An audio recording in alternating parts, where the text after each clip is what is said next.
Hello friends, welcome all of you. Today we are dealing with computer network, some basics of computer network. This video is intended for all who are willing or preparing for any competition examination, any government job examination. So उन सब बच्चों के लिए है ये, उन सब candidates के लिए है ये जो ये जिनको कंप्यूटर में थोड़ी डिफ़िकल्ट होती है, उनको बुक से भी समझ में नहीं आता है। तो उन सब के लिए this is just for providing the understanding of the topic computer network. This is so in this I'm not giving you any detailed knowledge about computer, but just that will fill your need of the examination में आपको terminologies पता होना चाहिए, basic working पता होना चाहिए, थोड़ी functionality पता होना चाहिए कंप्यूटर की। उस तरीके से आपको पूछा जाता है, कोई डीप में सवाल नहीं पूछे जाते हैं, ना ही आपके बैंक पीओ में, बैंक क्लर्क में, एलआईसी हो, आपको एसएससी सीजी हो लो, इन सब में बेसिक्स पूछे जाते हैं और थोड़ा बेसिक से ऊपर जाएंगे अपन, जिससे थोड़ा फ़ायदा हो। तो ये उन सब के लिए है जिनको कंप्यूटर में जिनको नॉलेज नहीं है, या नॉलेज है तो पूरा नहीं है, या जो बुक्स पढ़ते हैं तो उन्हें समझ में नहीं आता है, उन सब के लिए है ये मेरा वीडियो में स्टार्ट कर रहा हूँ। तो जनरली आपको अंडरस्टैंडिंग दूंगा मैं आपको, कोई टेक्निकल डेफिनेशन ज़्यादातर दूंगा नहीं, फोकस नहीं करूंगा। टेक्निकल डेफिनेशन आपको बुक में मिल जाएगी। मेरा यहाँ पे सिर्फ एक ही फोकस है कि आप सबको अंडरस्टैंडिंग आ जाए, मीन्स आपको टर्मिनोलॉजीज पता हो जाए, जिससे कि क्या होगा, आपको 4 ऑप्शन दिए रहेंगे तो आप उसमें से एलिमिनेट कर सकोगे इजीली कि ये वाला तो हो ही नहीं सकता, ये वाला भी नहीं हो सकता।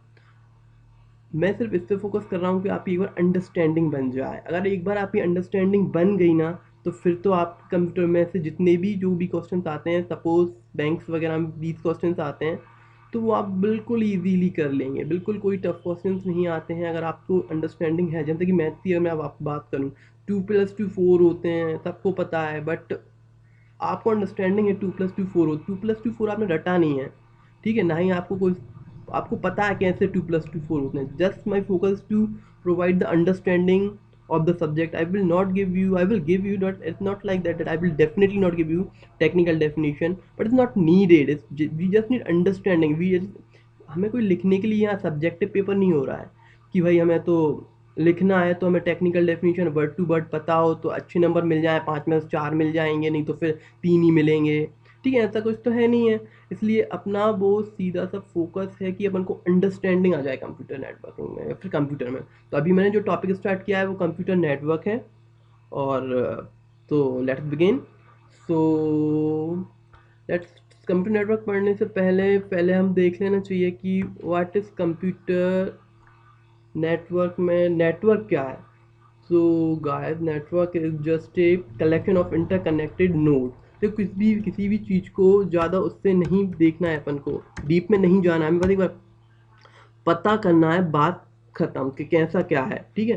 तो नेटवर्क क्या है, देखिए, तो network just it is a collection of, I am giving you just simple definition to provide you understanding and nothing more, okay।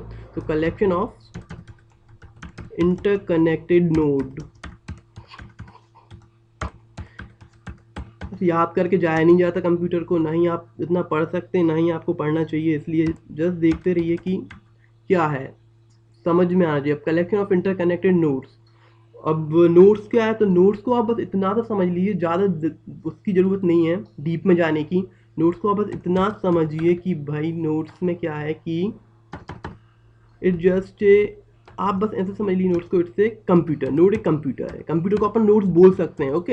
या फिर अपन, ये मान लीजिए कोई भी मशीन को भी अपन नोट बोल सकते हैं। तो अगर कभी भी कोई टर्म आए आपको एग्ज़ाम में कि नोट क्या है, तो आपको ऐसे पता होना चाहिए, नोट एक कंप्यूटर से रिलेट हो जाना चाहिए आपको, और फिर क्वेश्चन के हिसाब से आप देख के बता पाएंगे कि नोट्स तो हो ही नहीं सकता, ठीक है। तो इस तरीके से अगर आपको पता होंगी चीज़ें तो फिर हो जाएगा, नहीं तो नहीं होगा। और ये टर्म्स काफ़ी यूज़ होती हैं, एग्जाम में भी आती हैं, बुक्स में भी यूज़ होती हैं, लेकिन अपन उसके बारे में लिखा भी होता है उनमें डेफिनेशन, तो समझ में नहीं आता है। तो मेरे बस यही है कि आप लोगों को समझ में आ जाए।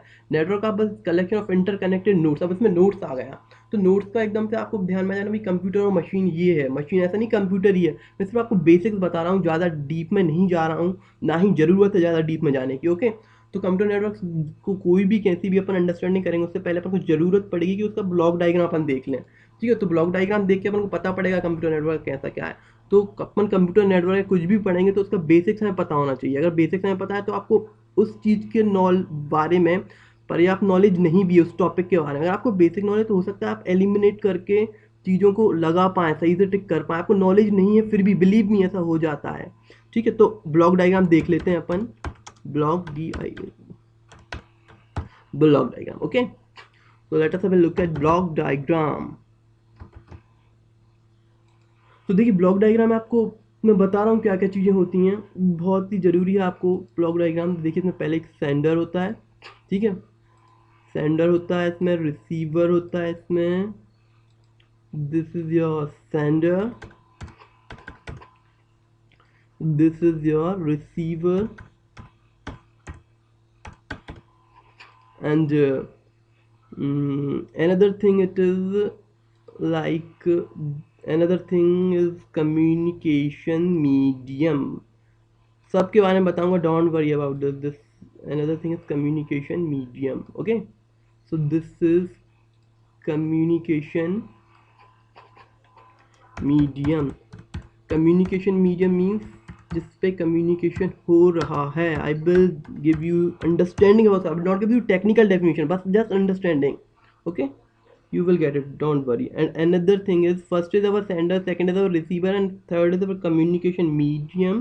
And another important thing is message, very very original message, okay। message means original message, message, ठीक है।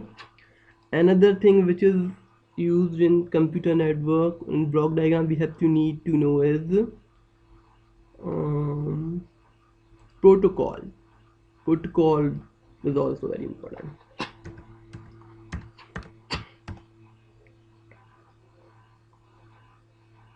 protocol, okay, now we will discuss senders। what is send, who is sender? sender, everyone knows that it is a machine or any computer which transmit or generate message, okay। तो जो भी कोई message भेज रहा होगा ना, वो message भेज रहा होगा वो सेंडर कहलाएगा, जैसे आप, और जो ले रहा होगा मैसेज को वो रिसीवर कहलाएगा। कंप्यूटर और machine who receives message, okay, that is called receiver. तो सेंडर रिसीवर तो मुझे लगता है सबको समझ में आते होंगे, इसमें ज़्यादा कोई है नहीं है। और कम्युनिकेशन मीडियम भी पता है, जैसे कि अगर मैं जाना चाहूँ कहीं पे, मान लो मुझे भोपाल से इंदौर जाना है, ठीक है, then what about communication medium? So I may prefer to go train or I may prefer to go by road। So road or train, it is a medium, or I may go to by air। So you understand that communication medium is what? Communication medium is also, now you have the clarity, I can say that communication medium में आपको जैसे कहीं जाना हो तो आप किस चीज़ का यूज़ कर रहे हैं, किसके थ्रू आप जा रहे हैं, कहाँ से जा रहे हैं, वो कम्युनिकेशन, बाई रोड जा रहे हैं या बाई ट्रेन, तो ये कम्युनिकेशन मीडियम है, ठीक है। मैसेज जो भी हम भेज रहे हैं वो मैसेज है, ओके। और protocol, now another thing is to study protocol, very very important. Protocol is some very very technical word और ये बहुत यूज़ होता है, और इसको आप देख लेते हैं। प्रोटोकॉल कुछ भी नहीं है, आप इसको बस इतना समझ लीजिए कि ये सॉर्ट ऑफ रूल्स हैं जो सेंडर और रिसीवर जिनके बेसिस पे बात करते हैं, ठीक है। अगर अभी भी आपको क्लियर नहीं हुआ है तो सुनिए, देखो मैं आपको थोड़ा बता देता हूँ। प्रोटोकॉल में ऐसा है कि जैसे कि दो लोग बात कर रहे हैं, तो दो लोग कैसे बात करेंगे आप बताइए मुझे।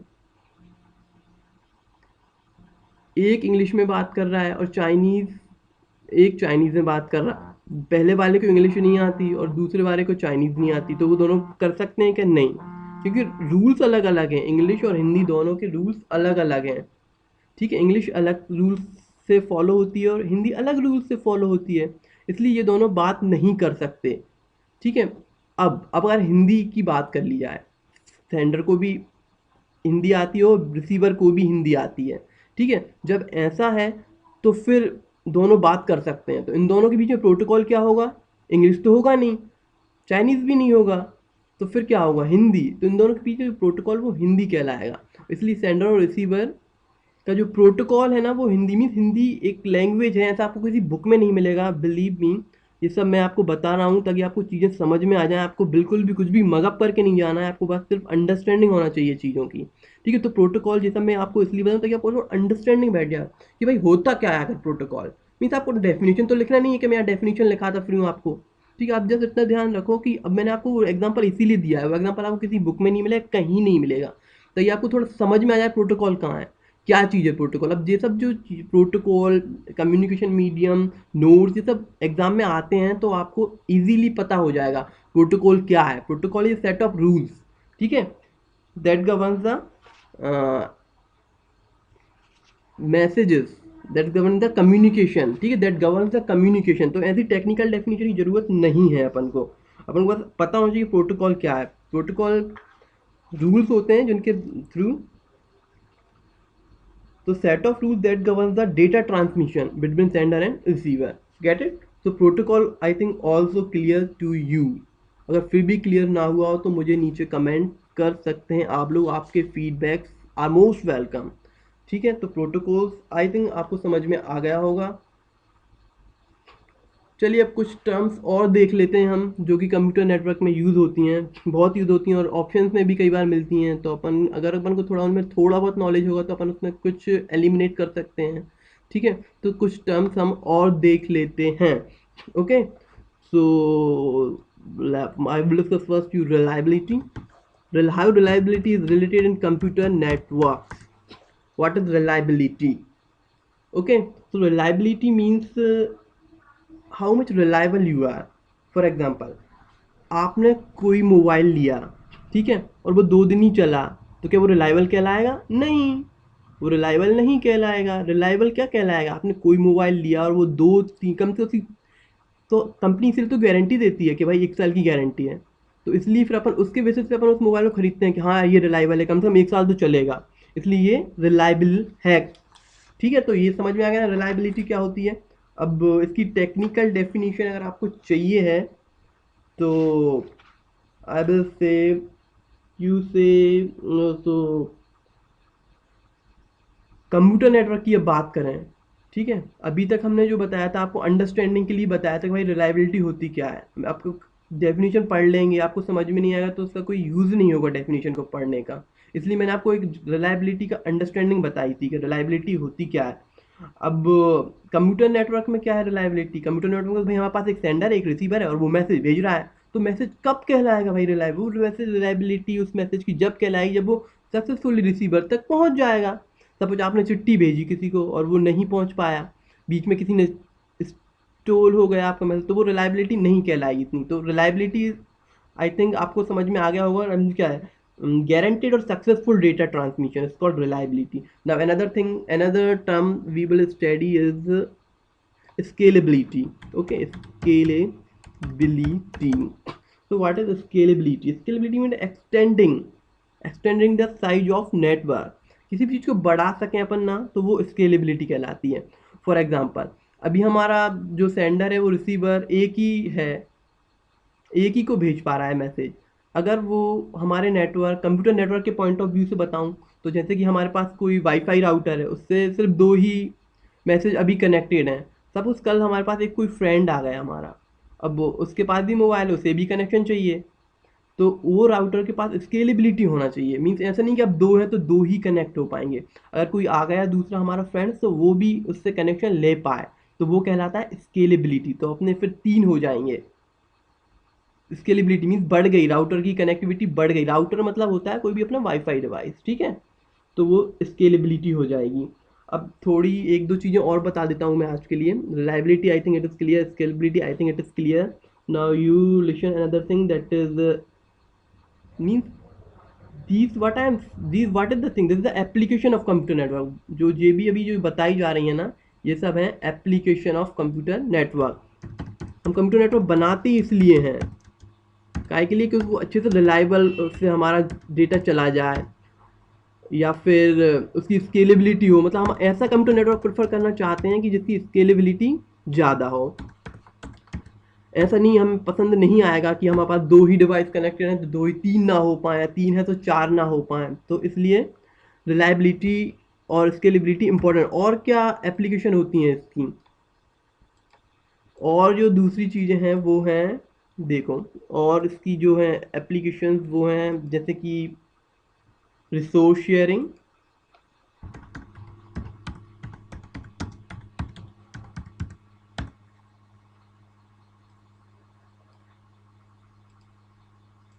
And another is saving money. तो हम ऐसा कंप्यूटर नेटवर्क पसंद करते हैं जो रिसोर्स शेयर कर सके। फॉर एग्जांपल, हमारे पास एक वाईफाई राउटर है या फिर कोई भी मोबाइल है, मोबाइल में जो डेटा है ये जो प्रोवाइड कर रहा है हमें, हमारे आईपीएस से कनेक्ट, इंटरनेट सर्विस प्रोवाइडर को कनेक्ट कर रहा है, ठीक है, बाय सेविंग मनी, ठीक है। तो रिसोर्स शेयरिंग और सेविंग मनी में ये देख लेना चाहिए अपन को कि ऐसा नेटवर्क होना चाहिए जो रिसोर्स शेयर कर सके। अब जब वो रिसोर्स शेयर करेगा, जैसे कि प्रिंटर है, तो एक प्रिंटर को दूसरा नोड भी यूज़ कर सके, तीसरा अगर कनेक्टेड है नेटवर्क से वो भी यूज़ कर सके, तो कहलाएगा वो अपना रिसोर्स शेयरिंग। और जब ऐसा होगा, जब वो रिसोर्स शेयर कर पाएगा नेटवर्क, तो मनी भी यूज़ हो जाएंगे। फॉर एग्जांपल, अभी एक नोड को एक प्रिंटर लग रहा था और दूसरे नोड को दूसरा प्रिंटर लग रहा था, तीसरे नोड को तीसरा प्रिंटर लग रहा था, इस तरीके से 3 प्रिंटर खरीदना पड़े थे हमें। तो अगर हम रिसोर्स शेयर करेंगे तो एक ही प्रिंटर खरीदना पड़ेगा और उससे हमारे मनी भी सेव हो जाएंगे, ठीक है। तो this is all about today's class. If you like the video, please hit like, and if you find it useful, feedback me, share it to your friends, or based on your feedback I will provide you next video. Thank you. Have a nice day.